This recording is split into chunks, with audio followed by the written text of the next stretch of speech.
This is Unsiloed, brought to you by Alumni FM, connecting people through stories. Welcome to Unsiloed. This is Greg LeBlanc, and I'm here today with Ellen Winter, who is a Professor Emerita at Boston College, Professor in Psychology, and also a senior researcher at the Project Zero, which is part of the Graduate School of Education at Harvard University. Ellen's also the author of a couple books, Uneasy Guest in the Schoolhouse, Art Education from Colonial Times to a Promising Future. Also this book called How Art Works, a Psychological Exploration. And then you also have this book you co-authored called Studio Thinking and a couple other books. This book, How Art Works, you teach psychology, but I think this book kind of crosses the line a bit between psychology and philosophy. And the other book, Uneasy Guest in the Schoolhouse, it's really less about art psychology than it is about arts education. And indeed, you start off the book, How Art Works, with a couple of stories, right, from your life, from your research history, where you talk about arts education. And you have these two examples, one where you went to, as an Emilia-Romagna, and then the other where you went to China. And this is in the early days of your academic career, to look at how they taught art. And I think those two paradigms seem to be the whole story of how art is, been incorporated into education. It kind of goes back and forth between those two sort of paradigms. So maybe we can just sort of start off by asking the question, why is there such an uneasy relationship between education and the arts? Why do the teaching of arts and the study of arts, why does it sort of come in and out of our attention? Why is it that sometimes we think it's essential and other times we think it's sort of a luxury, it's leisure, something that we don't really need to really have as part of our life? Well, first of all, you're absolutely right that the contrast between what I saw in China and what I saw in northern Italy are the two extremes. Very progressive approach and a very strict, rule-governed conformity, non-progressive approach to art education. And I see art education in the United States as having gone back and forth, though I think we're coming out more towards the progressive end, which I clearly favor. In terms of why, I think we really have a blind spot about the arts. People don't really understand the arts. They think of them as frills, as fun, as pretty, but they don't understand their deep significance for humans. And I think that's why psychology has marginalized the arts. People who do the psychology of art are few and far between in psychology, just as people who do art education are few and far between in the world of academic education. And of course, in our schools, the arts are given very short shrift, and at the most 1 40-minute session a week, typically. And I think it's because the arts are not thought of as serious subjects. So they're not things that school is supposed to be spending their time doing. Well, why is that? Arts have been essential to human life since, we became humans, right? You go back and find painted caves and so forth. And I think when you observe hunter-gatherers, they probably spend at least as much time telling stories or participating in different artistic activities as they do, hunting, right? So why is it that we have sort of, marginalized the arts? I wouldn't even say it'd be marginalized, because normal people do spend a lot of time consuming the arts, whether it's music or literature. So is it just that it's not sort of seen as a worthy object of study? I think school is thought of as something that is supposed to advance our country and make us more economically successful. And usually that means science and technology. So, in the 19th century, people were being prepared for jobs in the manufacturing sector. And now we're preparing students for jobs in the digital sector. And the arts are just not seen as anything that's going to earn a lot of money or make a lot of money. And so they're thought of as frills. And that's why there's this huge push for science education, math education, and very little for the arts, because they're not seen as useful. Well, I think so. A lot of people who are trying to preserve the place of arts in education, what they'll try to do is they'll try to argue that the arts are useful in that they help develop these other traits that are valued. So for instance, if we think that reading and math is important, then we'll say oh, you got to learn arts because it's going to help you with reading and math, right? Or it's going to help you become a better employee. But this is not new, right? I think hasn't this really been something that we've been doing for centuries, right? You described back in the 19th century, this idea of like industrial drawing and so forth. Right. In the 19th century, you learned how to draw in a very precise way, step by step, by copying. It had nothing to do with making anything beautiful. It had nothing to do with self-expression. And the purpose was to learn to be precise so that you could go into the manufacturing sector and design textiles, design tools, design ships. And of course, this was for the working class. The elites may have taken drawing classes at home and learned to do landscapes or birds and very pretty pictures, but those were not supposed to be anything that was going to lead to a vocation. But art education in the schools in the 19th century, both in Europe and in the United States, was to train the students in the vocation of drawing precisely so that they could go into factories and design what factories needed. So the idea that the arts are useful and coming up with some extrinsic reason for the arts is not new. It's just the particular thing that the arts are supposed to do has shifted. So we no longer talk about how the arts are important because they're going to train people to go and design tools in factories. The 20th century version of this was that it was going to raise test scores. And there are so many claims out there that the arts raise academic performance. Music makes you smarter. The Arts for Americans, now I'm forgetting the website name exactly, push the idea of arts and test scores. And so did the Music Educators National Conference. And they would release, the Music Educators National Conference released data every year showing the average SAT scores for students who had 0, 1, 2, 3, and 4, perhaps 5 also years of music study. And what they found is that the SAT scores were higher the more music you've taken.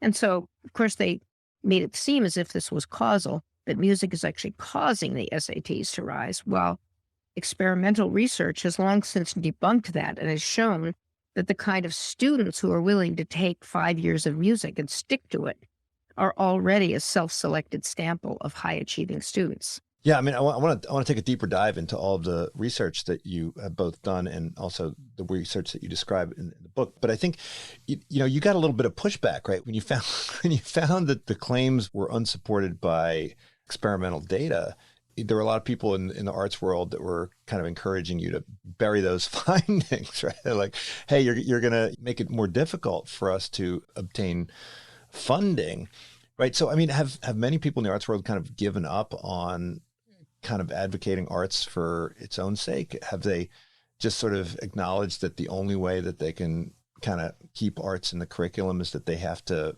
work within this paradigm, that it's good for the other stuff, for reading and writing and technical skills? The research that I did that showed that there was no basis to the claim that arts improve academic performance was done with my colleague Lois Hetland at Massachusetts. She was then at Project Zero. Now she's at Mass College of Art. And when we published a series of 10 meta-analyses where we took research by other people and grouped them together and did a series of overarching analyses of the data to see whether there was any evidence for a causal claim, we found nothing. And we published this. And yes, we got huge pushback. Somebody called me up from a foundation and said, you're going to ruin quality education in the arts for the children in this country. Somebody else who was a scholar at Princeton, not even in this field, when he heard about this, he said to me, you should not have published this. You should have buried these data. These are dangerous data. So what Lois and I said is, first of all, what we found is accurate. And let's face it, let's confront it. Because if we say that the only reason to have the arts is because it raised test scores, all we need is a smart superintendent to say, well, A, what's the evidence? Or B, if we really want to raise test scores, let's just have test score prep, because direct training is always going to be more potent than indirect training. What we said is what we'd like to do is change the conversation about arts education. Let's talk about what the arts really teach. What are the kinds of thinking skills that the arts enable us to have? And that would actually be a much better justification for why we need arts education. So we put ourselves in arts classrooms in two different high schools in the Boston area, the Boston Academy of the Arts and the Walnut Hill School for the Arts. And we spent a year videotaping what was being taught and interviewing the teachers. And then we spent another year coding the data. And what we found is that the teachers were actually trying to instill, whether they were aware of it or not, they were trying to instill a number of big, broad habits of mind, like learning to look really closely, or learning to envision, which really means to generate mental imagery as you plan a work, or learning to reflect and to evaluate. We came up with a number of these habits of mind that we saw over and over again. And we said, look, what's going on in visual arts classes is the teaching of broad habits of mind that artists use when they create. And these habits of mind are clearly important, not only in the arts, but in all of life. It's important to be able to observe, to imagine, to envision, to reflect, to evaluate. And so these are the real outcomes if arts education is done well. These, what we call them, studio habits of mind. And I've had former students of mine who have taken up this line of research with different art forms, namely music and theater. And there's been quite a push towards looking for habits of mind in art forms. And a number of teachers across the country have taken up the studio thinking approach.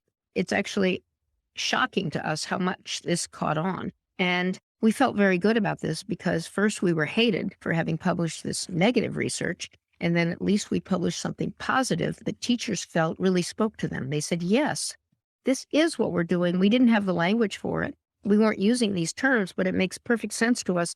And it also gives us a good way to advocate to the superintendent and the principal and the parents why what we're doing is important.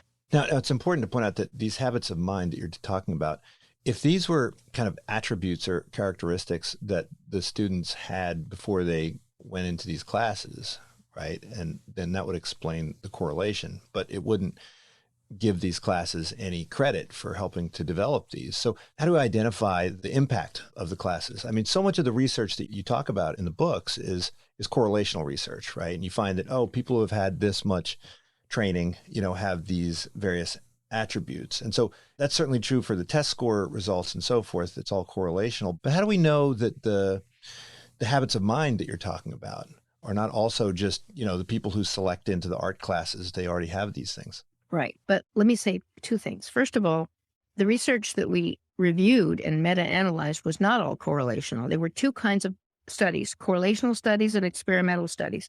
The correlational studies found a very strong relationship. Yes, the more arts courses you take, the better you do in school. That can be self-selection. It could be causal. But we also reviewed the experimental evidence where you take two groups, one gets art, one doesn't, and you test them before and after. And you look at whether the art group grew more in test scores or academics or grades or whatever your outcome is. And there we found no effect. Now, when it comes to the habits of mind. But before you go on there, I guess one question I would have is in the world of education, and Project Zero is affiliated with the School of Education. Why do we have so few experimental? I mean, the number of correlational studies was pretty big, and that's what led people to think that there was this causal relationship. And the causal studies were much fewer in number. Is it just that they're expensive to run? Like, why don't we think of education as the same way we think about all these other scientific endeavors where, we're doing experiments on everything? Why is it so hard to run kind of, A/B tests on different educational interventions? Why are these studies so rare? Yeah. Well, first of all, government funding is now pushing people to do randomized controlled studies of education, of educational techniques, of educational approaches in the classroom. And if you want to get funded in education, you better be doing a randomized controlled study. However, it's also extremely difficult to do. It's not that it's expensive. It's that it's very hard to get a school to be willing to take a classroom and divide it up randomly and then give one some kind of treatment and one some kind of control treatment. The parents would probably complain, right? They'd say, oh, wait, why is Johnny getting the art class and Jane is not, right? Exactly. So it's not like doing medical research. It's much more complicated. And it's not like doing laboratory research because you're actually going into schools. Now, I will say we've just completed a large-scale study of the effect of orchestral music training on young children from kindergarten through the end of second grade using an approach that's called the El Sistema inspired approach. This is from an approach developed in Latin America where students are This is the Venezuelan Dudamel approach, right? And students are learning to play an instrument in an orchestra and are doing this intensively, like maybe 4 or 5 times a week. And we did a randomized control study, and the control group were the children who had applied to the school, and it was a lottery method for getting in, and the lottery losers were our control group, and the lottery winners were our test group. And we followed these children from the end of kindergarten to the end of second grade. And the outcome we were looking for was not grades, was not test scores, not standardized test scores. We were looking at executive function measures. That means the ability to attend, multitask, keep 2 things in mind at once, plan, and we use standardized executive function measures. We haven't published this research yet because we're just finalizing the data analyses, but I have to say we were unable to show an effect. We worked on this for a number of years with a number of cohorts. It was really a massive study. It wasn't that expensive to do because we had a lot of student volunteers helping us. But there's an example of a randomized controlled study, and it did not show that music training in orchestras had an effect on executive function. I'm sure you were able to find that with the acting experiment, right? The acting experiment by Talia Goldstein did show not executive function, that she looked at empathy. And the idea was that when you're an actor, you're putting yourself into the character's shoes, so you're training yourself to take other perspectives. And she was able to show after a year, she had a control group doing visual arts, and the test group was doing drama. It wasn't a fully random study, however, because we couldn't tell parents, your child has to do visual arts and your child has to do theater. So we ended up getting kids who were self-selecting. So it wasn't a perfect study. It's just very hard to do these. But I want to come back to the studio thinking work, because basically what you have asked me is, how do you know that students are actually acquiring these habits of mind? And I have to stress that we only studied what teachers were trying to teach. We did not study the acquisition of these habits of mind. That's a huge area of research that needs to be explored and undertaken. And I'm hoping that somebody in the younger generation will take this up. The problem is it's very, very difficult to come up with good measures that don't trivialize. So we tried with my former student, Jill Hogan. We developed measures of looking, how closely you look, measures of envisioning, and we developed these measures, but we're not happy with the measures because they were like, we asked people to look at 2 pictures that were alike except for a few details and asked them to circle the details that were different in the 2 pictures. And to me, this seems like a far cry from actually looking closely at a model that you're drawing and looking closely at your work of art. So I would rather have more fuzzy qualitative measures of observation and envisioning and reflection. But these have to be developed. So I make no claims that we've shown that these habits of mind are actually acquired. I think that we're laying out the research agenda and saying, this is how artists think. These are the habits of mind that artists use. This is what good teachers in the visual arts are trying to instill. Now let's see if students are gaining these habits of mind. Well, it seems like assessment is going to be necessary. I mean, you talk in the book about how, after the Sputnik moment when the government started funding all of this investment in art teaching, then ultimately they wanted to know, what's the ROI here, right? What's the impact? And one of the reasons why we emphasize the things that help prepare you for standardized tests is because we can design a standardized test around it, right? We teach the things that we can measure. So, if we can't measure the outcome, then I think whoever's funding these classes and maybe even the parents will start to wonder, right, whether or not their students' time is being wasted and their teachers' time is being wasted. Only if they think that there has to be a measurable outcome. If you think learning in the arts is important in and of itself because it's a fundamental human activity and it's something that we all engage in. If you believe that, then you don't insist on having some kind of extrinsic outcome. Now, we don't really question the importance of studying mathematics, the importance of studying science. We don't even question the importance of athletics. Yeah, I was going to ask you about athletics because it seems like athletics is exempted from the pressures that are on the arts and education, right? We don't, there may be, I think you mentioned 76% of Americans think that arts education will help them with their reading and writing and so forth.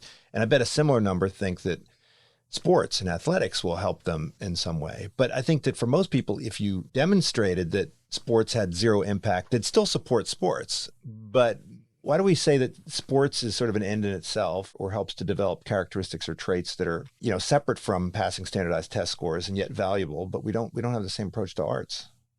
I think we're Philistines. I really do. I think that we Americans in particular are kind of like a cowboy country, and we don't really appreciate the arts. I think they're more appreciated in Europe and in Asia. I mean, in China, I witnessed children from kindergarten on getting intensive training in both calligraphy and in Chinese brush painting. And I think it's because it's valued, because it's part of the culture, and they're proud of it. Yeah. But you also say that, and I want to hear about sort of the progressive movement, because the sort of, the Dewey movement back in the late 19th, early 20th century, right? There was a movement here, and Maria Montessori and Rudolf Steiner, right? This idea that you can't really develop as a full person without some kind of exposure and training and participation in the arts, not just sort of appreciation of arts, but the creation of art. So I want to talk about that movement, but you emphasize that this is not the same as sort of a laissez-faire approach. You don't just put kids in a room and say, hey, go create. I mean, there's training involved, right? Yes. So what Dewey said and the other progressive arts educators that came along with Dewey, let's let children create on their own. Don't teach them step by step how to draw a cow. Let them invent their schema for a cow. Let them discover, let them reinvent the wheel. In Chinese art education, they teach you exactly how to do everything. In American progressive education, you let the child discover. But it's a real misunderstanding of progressive art education to think that the child is given no instruction at all. Usually in a good progressive arts class, the teacher will ask children to draw challenging subjects like, now we're going to draw how you feel when you have a stomach ache. Or now we're going to draw yourself going to the doctor. Or we're going to go outside with our paints and we're going to sit on the sidewalks and we're going to paint the scenery around us. It's not just anything goes. And the teacher is supposed to intervene at the right moment, at a teachable moment, to help the child progress. But all too often, progressive education in America was misinterpreted by teachers as just do anything you want. When my son was in kindergarten, I walked into his art classroom to observe, and I saw that the teacher just laid out the art materials and said, draw. Mm-hmm. And so the class was in chaos. Nobody was interested in it because they weren't challenged and they weren't given any constraints. So it is not just laissez-faire, but it's often mistaken for that.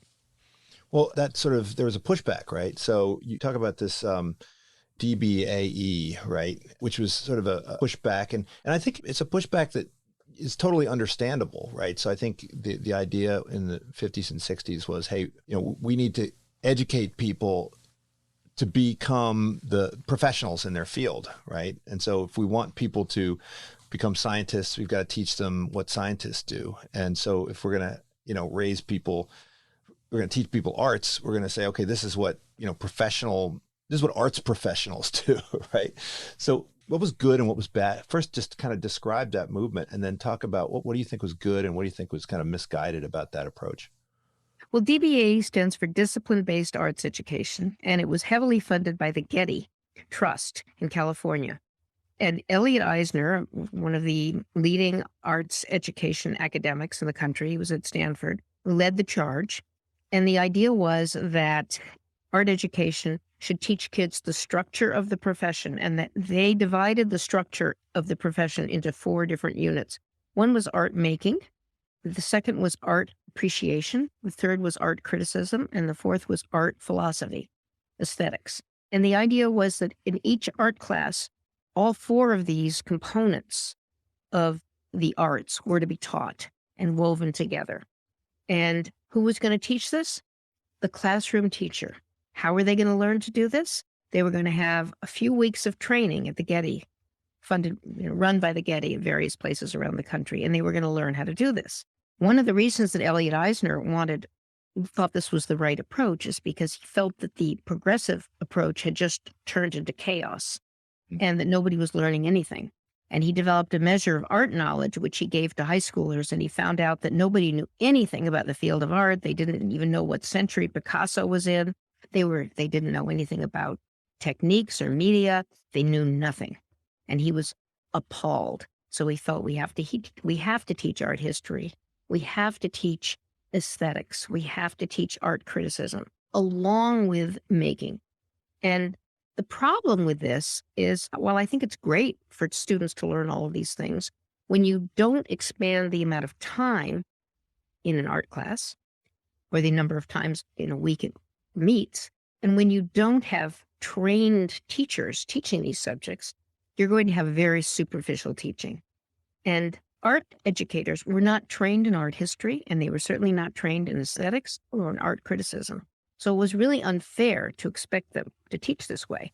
But this is something you could put like an AP exam on, right? For the most, you'd be easier to design an exam to test your art knowledge, right?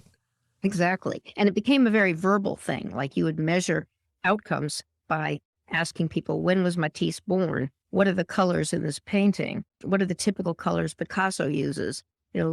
You could answer them verbally, and that's not really what the arts are about. So they measured things not by actually seeing how kids created in the arts or how they thought in the arts, but by how they could verbalize correct answers to rather superficial questions. Now, the Getty did put out curriculum guides so that teachers could actually follow along. But, if a teacher isn't trained in art history or aesthetics, it's really not going to be well done. So that was the problem with DBAE, is people were perfectly happy with the idea of having courses in art history, aesthetics, and art criticism, but then you have to actually have trained teachers and have more time in the art classroom. And if you talked about science education, but, in science class, kids are doing science. They're not learning about the philosophy of science. They're not learning about the history of science. They're actually doing science. That has to come first. And so we at Project Zero developed a counter argument to DBAE, which we called Arts Propel, which was an approach. Propel stood for production, perception, and reflection. All three of these are important, but production or making has to come first. And perception and reflection have to grow out of making. And I can give you an example if you want of how we thought about this. Yeah, I want to hear it. Okay. So suppose you are creating a portrait. You might learn something about art history by having your teacher come by and say, there are other ways of doing faces. Let me show you how Modigliani did it. Let me show you how Rembrandt did it. Let me show you how Picasso did it. And that's how you're learning about other artists. You're not learning about art history in a systematic, chronological way. But when you need to consult with how artists have done something, you're motivated to learn. And so you turn to them. And then reflection would come in because Propel believed that it was very important to keep journals and sketchbooks and have students write their thoughts about what they were doing and write their evaluations, their self-evaluations of how they thought they were progressing. And so making came first, and as they created, they would turn to other works by artists to learn how to improve what they were doing, and they would also be reflecting on what they were doing. So art history would be kind of squeezed in, but not in any systematic way. But it seems like a kind of a formalist approach to art history, right? Or it kind of reminded me, when I was reading about it, kind of reminded me of, Alfred Barnes's approach, right? Which is very, very much a part of the progressive school, right? Where the history is kind of the context of what's happening around in the world of the artist is sort of backgrounded, right? Yes, we weren't actually, I don't know if it's a progressive view of art history. It's a scattered view of art history because we didn't think it was important that students in elementary school and high school have a chronological understanding of world art history unless they were taking an art history course. What we thought they should be doing is taking a studio art course, and along the way, they would learn something about art history, and maybe they would then be motivated to take a specialized art history course. We weren't pretending that this would actually give them a full understanding of art history, but we were saying, of course you would learn about other artists, but only in the context of what you were working on and how it could actually open your eyes to your own work. In the book, How Art Works, you begin the book just trying to define what art is. We probably should have started with that, but to some degree, right, what counts as art is in the eye of the beholder, right? And it means that you're looking at something in a different way, right? And you experience something in a different way. So if you're looking at something that is a mere representation, right? Like if it's an instruction manual or something, you're going to look at it differently than if that exact same representation is, you're told it's art or you believe it to be art in some way. Is that way of looking something that is part of the studio habits of mind? Is that something that Actually, well, we didn't actually try to tackle anything about the definition of art in the studio thinking research or curriculum, but it is the case that if you try to define art, you will be unable to succeed at coming up with any list of necessary and sufficient features for what objects count as art. Philosophers have tried to do this over the centuries. And there's always counterexamples. It's not anything that's beautiful. It's not anything that's expressive, because there are always counterexamples. Some art is ugly. Some art is not expressive. It's not skilled. Some art is unskilled. So Morris Weitz was a philosopher at Brandeis University, and he came up with the idea that art is an open concept because artists are always expanding what counts as art, and therefore will never be able to come up with a set of necessary and sufficient features. And it's an open concept with fuzzy boundaries. So then philosopher Nelson Goodman comes along and says, well, something is not art or not art, but something can function as art or not art, which is, I think, what you were getting at. So if I tell you that this line, this squiggly line on a canvas is a work of art, you're going to look at it aesthetically. You're going to pay attention to the textures, the thickness, the angles, the expressiveness. Is it an angry line? Is it a gentle line? You're going to pay attention to the composition. Does the composition work? If I tell you that that same line is the stock market, and these days it would be going down, you don't care about the texture and the color and the composition. All you care about is the direction of the line. And you could translate that line into numbers and get exactly the same information. You cannot do that with a line that's part of a work of art. So Goodman's saying, anything can be art or not art. And if you think of it as art, you adopt an aesthetic attitude and you pay attention to all kinds of features that you wouldn't pay attention to otherwise.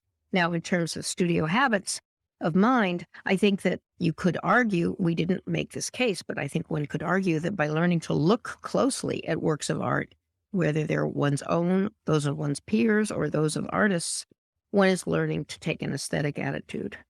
But I mean, it's a little bit different though, isn't it? I mean, I studied painting for a bit, and, part of what I learned there was to see things differently, see things that I hadn't seen before, see shadows and see shapes and that I hadn't seen before.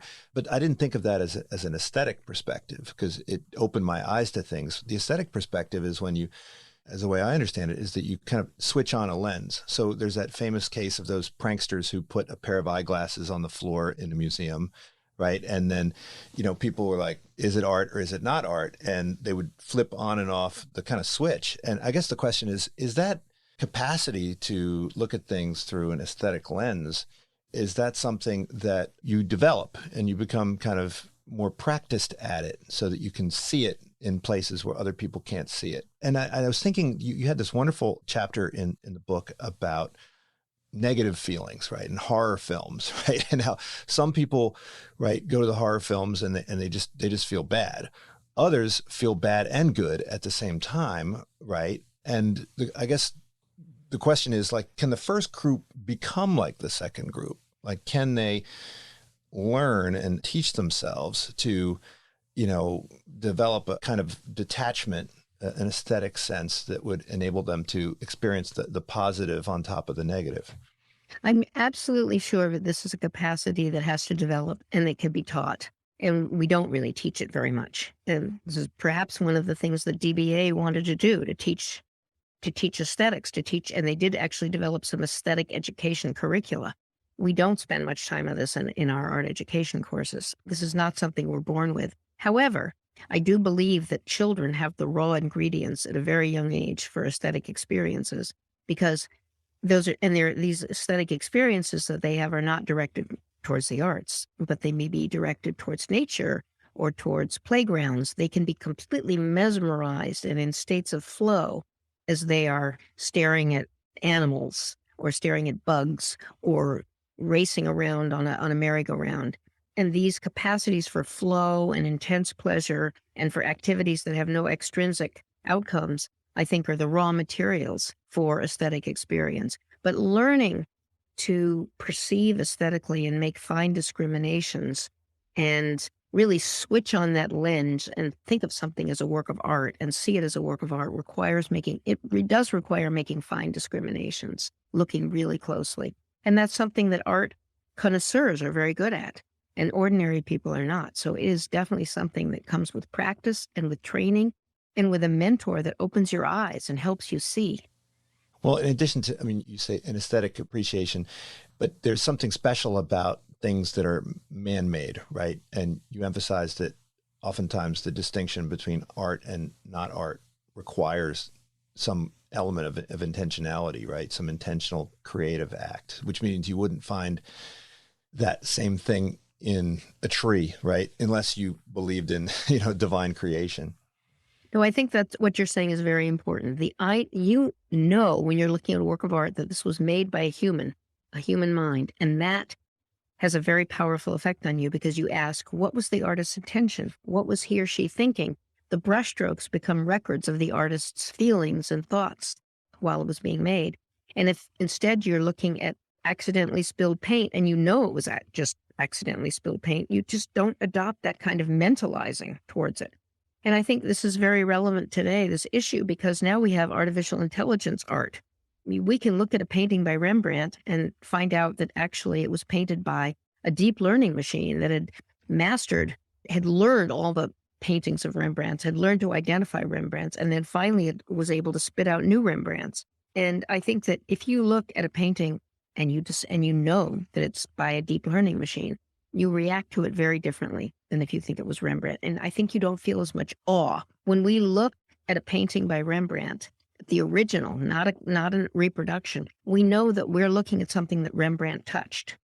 And that's a very powerful feeling. And I don't think we get that feeling at all when we are looking at something that a machine spit out. Mm-hmm. So I wonder if we could kind of talk about these studio habits of mind and what exactly they are and, how they, I dare say it, how do they make us better humans? Am I allowed to say that? And I'm very wary of those kinds of big claims. I'm not Right. sure that art education makes us better. And I don't mean better in some utilitarian sense. I just mean it in the aesthetic sense. Okay. I think it may enrich our lives and make us and lead to well-being. People often make the claim that the arts make us better human beings. And what they mean by that is they make us more empathic, kinder, gentler. That's actually very difficult to prove. Well, and Martha Nussbaum, I know, is a proponent of that view, and Richard Rorty also, right? And at least with respect to literature, I don't think that they make those same claims for other types of art. Is particularly with respect to literature. I'm actually in the midst of a series of studies on literature and empathy. And actually, I think that we are beginning to be able to show that stories about suffering actually make us more empathetic towards the group that we're reading about than factual expository texts about that suffering. So I think that there is something to be said. Well, is that just because the authors of fiction can speculate about the interiority that you're not going to get with a third-party account? I mean, a memoir, because for me, I have this book categorization problem where I have history section where I keep my books and I have a literature section where I keep my books.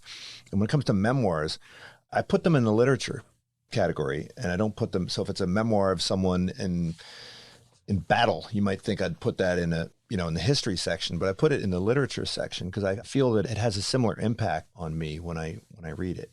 I agree with you. And actually, in this research that we're doing on stories and empathy, we're using a memoir. We're using a memoir of an undocumented immigrant. And so it's not fictional and it's true, but it's not expository text. It's about the person's experience. So I'm not making a claim about fiction. I'm making a claim about stories, narratives about individuals. And that I do think that has the power to make us more empathetic, but it's certainly not doesn't make us more empathetic in general. Certainly, we haven't shown that. It's a much more specific thing that if you are reading a memoir about the suffering of undocumented immigrants, this is what we're working on, you can actually change people's attitudes towards undocumented immigrants and make them more empathetic, even if they started out very anti-immigrant.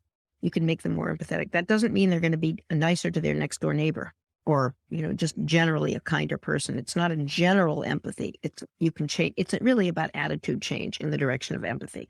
Now, Martha Nussbaum, I know, has claimed this, but she wasn't basing it on empirical study. She's a philosopher. She wasn't doing psychology. So, and of course, often psychologists take philosophers' claims and then try to operationalize them and subject them to empirical tests, which is really what psychologists do.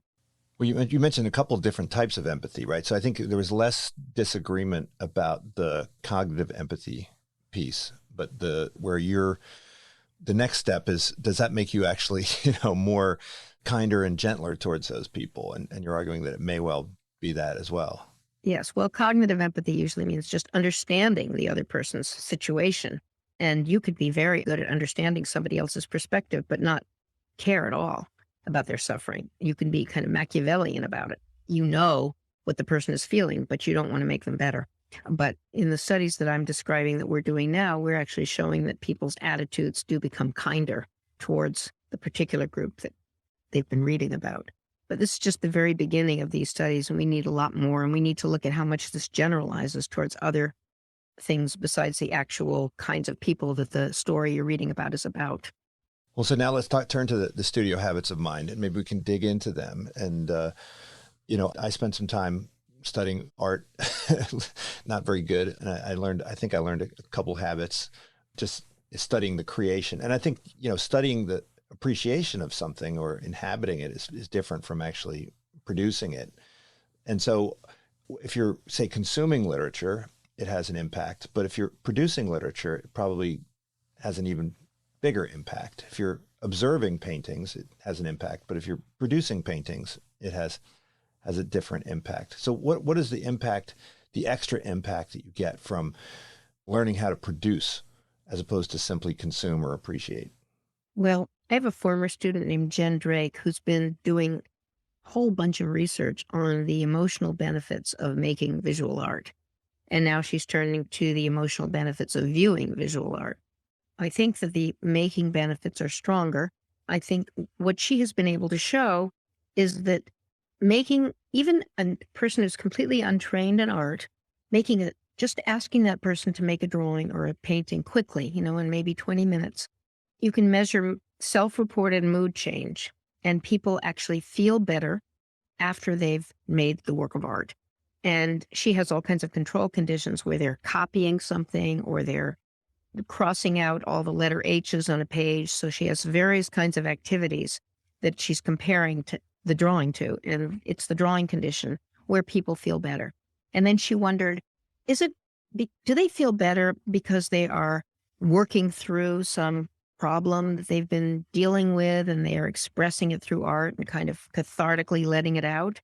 Which would be the Aristotle view, right? Exactly. Yeah. Yes. The Freudian view, the Aristotle view, the art therapy view.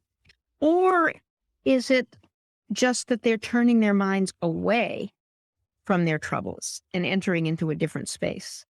And so she's compared those two by giving people different instructions, draw something you're upset about, or she induces negative moods in people. And then she says, draw something about how you feel now, or draw something completely different. She gives them something different to draw. And then she measures their self-reported mood. And what she finds over and over again is it's the ones who are using drawing to distract themselves or to escape into a different space that feel the most better. Both of them work for elevating mood, but distraction and escape work even better. And you could find quotes from artists which support this. Well, would that come from any flow type experience? Well, I do think that she's also measured flow and has found that flow is related to the pleasure you get in making. And you can get flow in both conditions.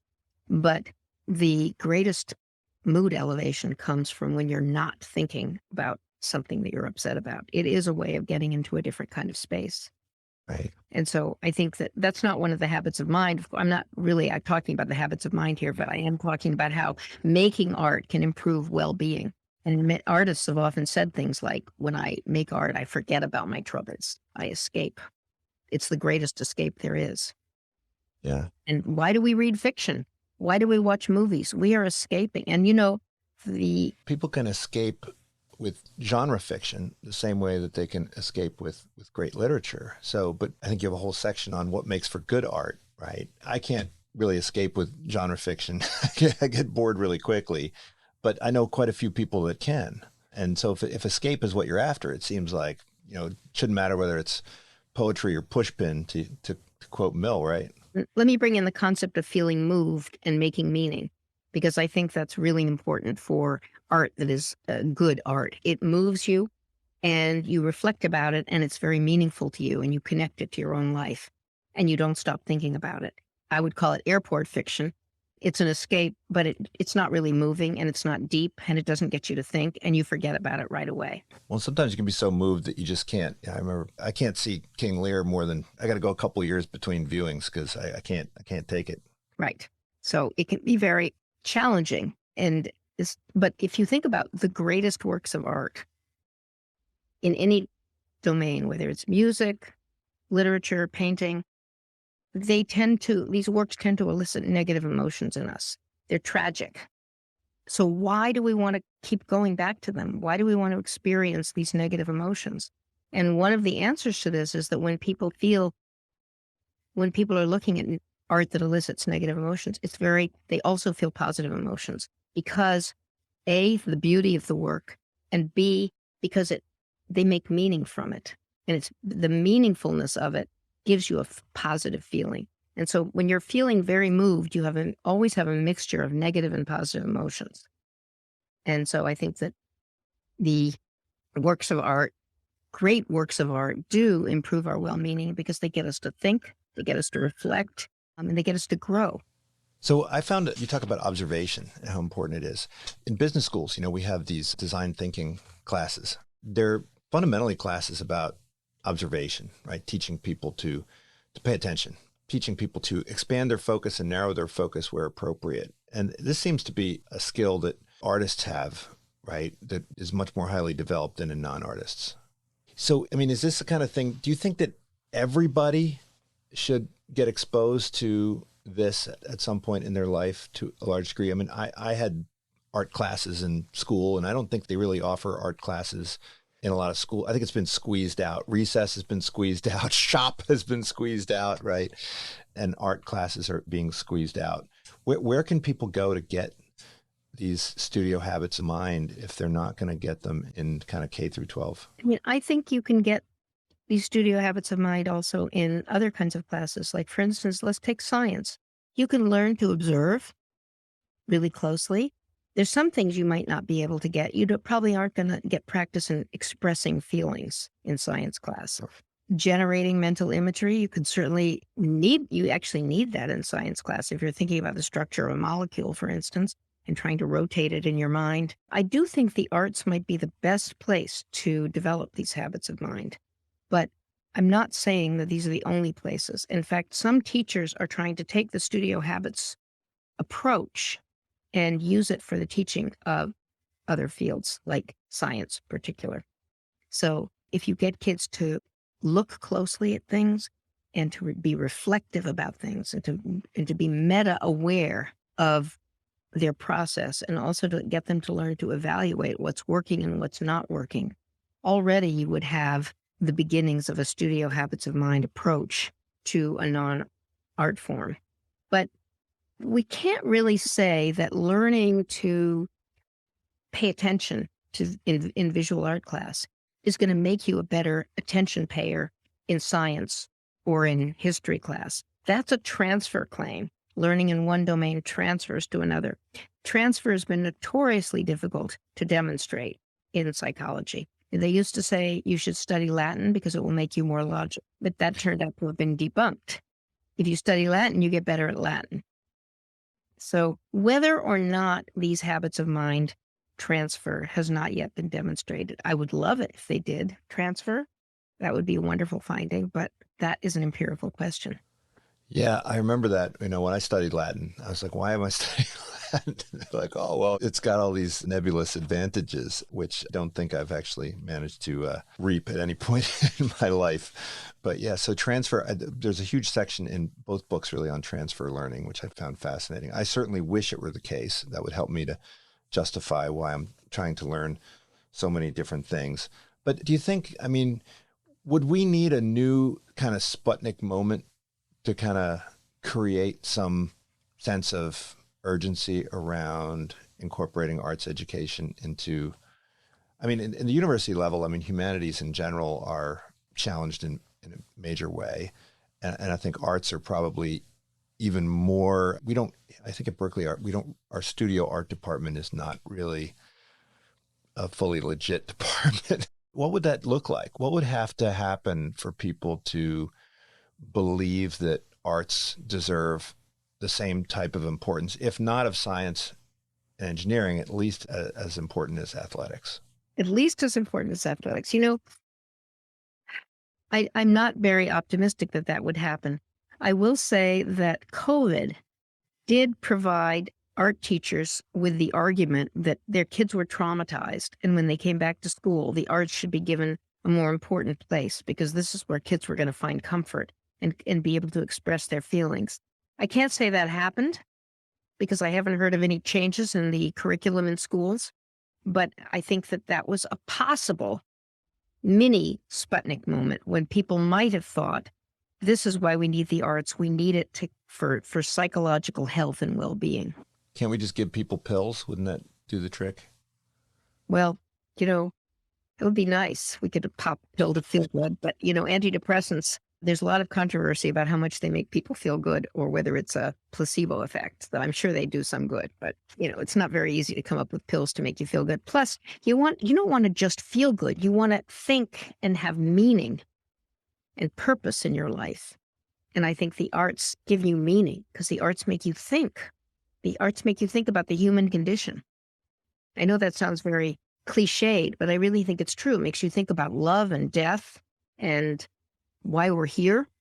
Well, I have a friend who took a virtual studio art class from Stanford during the pandemic. And I don't think she really enjoyed it nearly as much as the bricks and mortar kind of studio art class that she took when she was at university. It seems like if a studio where you learn art it's a very visceral experience. It's something very difficult to replicate in the online environment, right? Right. And you want to be able to see the works of your peers up close and not just on a screen. And you want your teacher to be able to come and touch your work and maybe even demonstrate something on your work. So, yeah, but that's true of all virtual classes. I think they were never as compelling as taking a face-to-face class. So last question, you worked with the education testing group for a while. Do you think that in order to get arts education back into the curriculum, we're going to have sort of a SAT-like way of assessing arts capacities in order to evaluate instructional effectiveness and performance? I remember when I was in college, I took a course in sculpture and I got a C, and I didn't get a lot of C's, but I realized that the grade was based entirely on attendance, and it was a 9 a.m. class. So I was late for every class. And that was basically my grade. And that seemed to be the only way that people evaluate art, because they're afraid to say, oh, this is good art or bad art. People don't want to evaluate or judge because they think that creativity is creativity and there's no objective kind of good or bad or right or wrong in the world of art. Do we need to kind of get over that? I think teachers do not know how to assess. It's a huge problem. Sometimes they assess on effort, sometimes on neatness. I am not at all surprised that you were assessed on attendance because it's measurable. It's something you can count. I think that the United States really lags behind Europe in methods of assessment in arts learning. And if you go to Holland or Germany, what you find is that students are given long-term, I'm talking about high school now, students are given long-term projects, which they can work on for months. And they are assessed by having a judge and another judge, two judges. It could be the student's teacher and another external judge come. And qualitatively assess the progress that the student has made. And this is difficult stuff to do because you can't just check off boxes. You have to really look and think, and then you have to discuss it with the other judge until you reach some kind of agreement. And when students are assessed in that way, if you had been assessed in that way, you would learn. If you had gotten a C based on that, you would have learned what you had not learned, why you hadn't progressed. So we really need a deep qualitative assessment. The way we assess athletics, we assess, if you think about the Olympics, I'm not talking about something like how fast you can skate, the speed skating. That's just done by a clock. But if you look at gymnastics, that's a qualitative judgment made by more than one judge on the quality of the performance. And it's a holistic judgment, although you might be able to break it down by components as well. So I think we need to have that kind of assessment actually for all areas of the curriculum. And it means looking at progress, looking at the initial sketches, the initial plans, and how it's changed and over time. And also interviewing the student about what the student thinks he or she has learned. Well, Ellen, thank you so much. This has been great. We've got a book called How Art Works, which I found fascinating.